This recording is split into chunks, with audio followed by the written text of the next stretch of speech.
What if one of the most famous, powerful, and beloved women in the world was hiding a child? No headlines, no paparazzi photos, not a whisper online, just silence. But what if that silence wasn't neglect? It was protection? Let me ask you something. If Oprah Winfrey raised a child for 10 years, without telling a single soul, not the press, not her team, not even her closest friends, would you believe it? You probably wouldn't. I mean, Oprah? Everything she does is public, documented, talked about. But that's the thing. This girl didn't want to be seen. And Oprah? She wanted to keep it that way. Until now. Because 10 years later, that same girl uploaded a video. A quiet, shaky phone video. No filter, no lighting, just 6 words on screen. I was raised by Oprah Winfrey. And the internet exploded. But before the chaos, before the trending hashtags and late-night jokes, there was just a girl. Her name was Lena. No last name, no birth certificate anyone could find. Just a file, buried in a drawer, labeled private placement, and a house. Not Oprah's mansion, not in Beverly Hills. A small cottage in Vermont, surrounded by woods. No neighbors, no cameras, no staff. Only one person ever visited that cottage regularly. A woman in sunglasses, always alone, driving an old black Jeep, sometimes staying the night, sometimes just dropping off groceries, books, toys. One neighbor asked her once, "Aren't you Oprah?" The woman smiled. "No, I just look like her." But it was her. So the question is, why would Oprah secretly raise a child? Who was this girl? And what exactly was she being protected from? Because this wasn't adoption. This wasn't a family member. This wasn't charity. This was personal.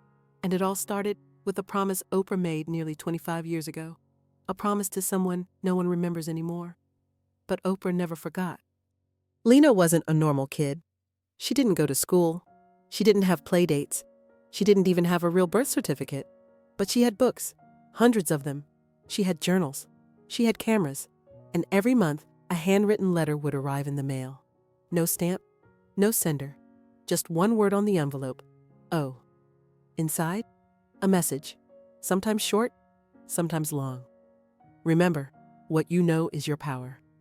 The world may never understand you, and that's okay. You are more than your origin. Lena kept every letter, stacked in a shoebox under her bed. She didn't talk about them, not until she turned 17, and everything started unraveling. One night, while cleaning out the attic, Lena found an old dusty box taped shut.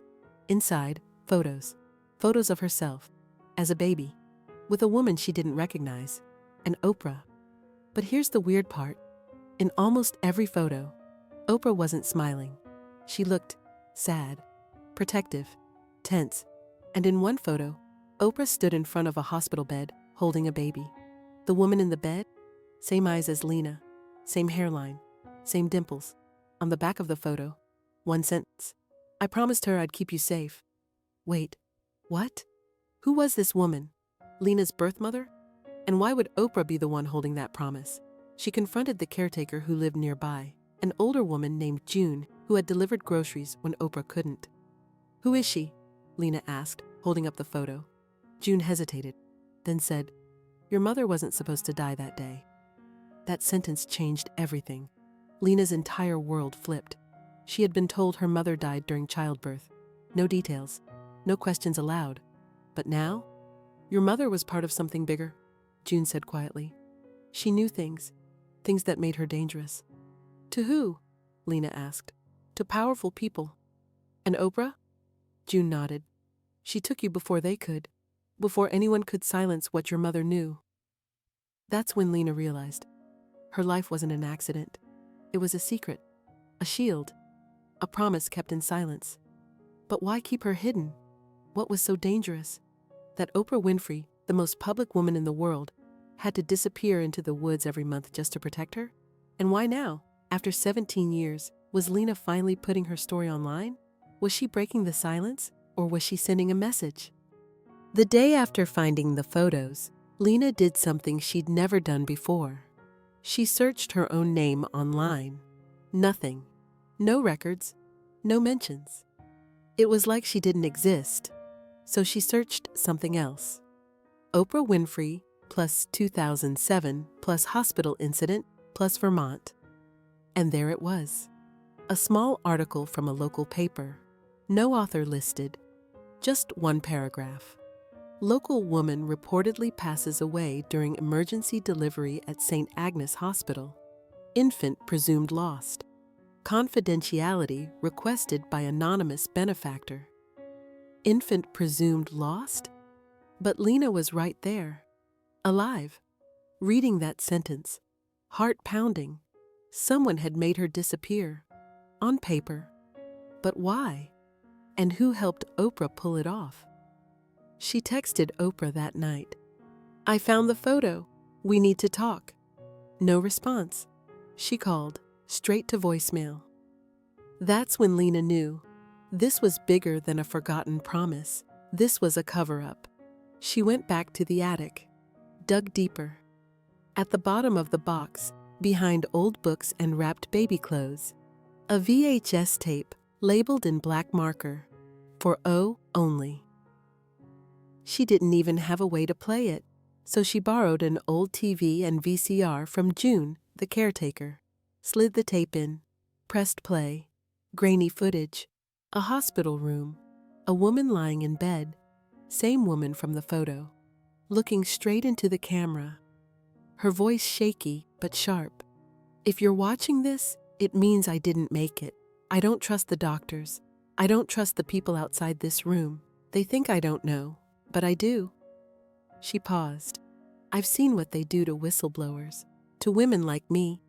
They said I couldn't keep the baby, that she'd be taken, but I called her. Oprah. She said she'd protect her. You, Lena?" She promised. Lena froze. Her heart felt like it was beating outside her chest.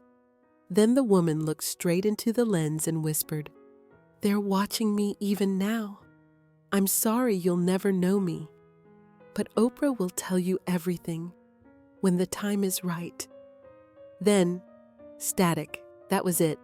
No last name, no location, just a face, a voice, and a final message. Lena didn't sleep that night. The next morning, she packed her bags. She left the cottage, took a bus to Chicago. Why Chicago? Because Oprah had a storage facility there, registered under a foundation name. Lena had found the address in a half-burned shipping label on one of the baby clothes.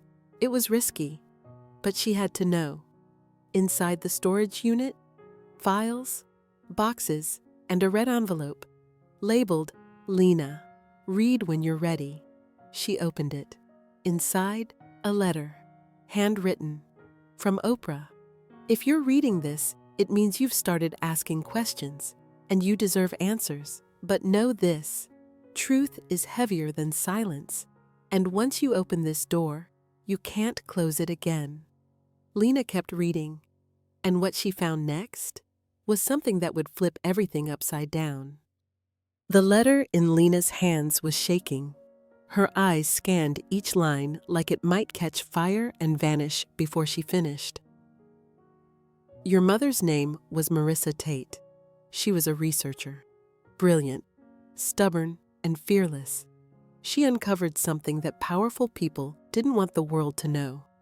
A pharmaceutical cover-up. A drug being tested without consent. They silenced her, quietly. And when she found out she was pregnant with you, she reached out to me. We hadn't spoken in years, but she didn't trust anyone else." Lena stopped reading. Her hands were sweating. She kept going. "I made arrangements to keep you safe. I told the press she died in childbirth. I erased your name from systems, photos, everything. It was the only way. I never told anyone, not even Stedman, not Gail. Only June knew.